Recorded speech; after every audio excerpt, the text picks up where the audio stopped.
What we'd probably start to see is countries and central banks buying a lot of gold. And it just so happens that's exactly what we've been seeing. Remember those charts from the beginning of the video? Watch what happens when you look at them again now that you know what the plan might be. The People's Bank of China buying gold for 20 straight months, including their biggest purchase in almost 3 years, while the price was crashing 30%.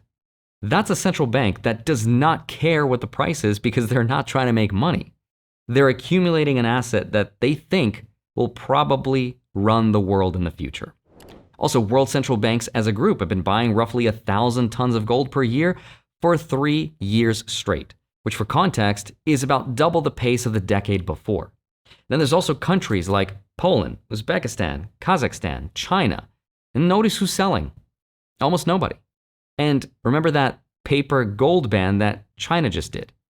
It starts to make a lot more sense because if gold is going to be the neutral reserve asset, the last thing you would want is a giant Ponzi scheme of paper claims sitting on top of the real metal, suppressing its price, allegedly.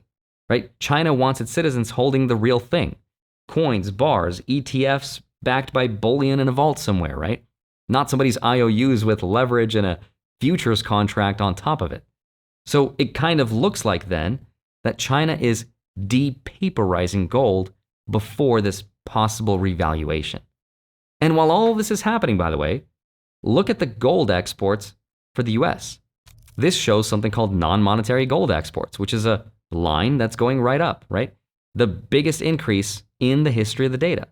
And it started right around the fourth quarter of last year, which happens to be right after US and Chinese officials got together. What this means then is the United States is literally shipping gold to China right now in record amounts.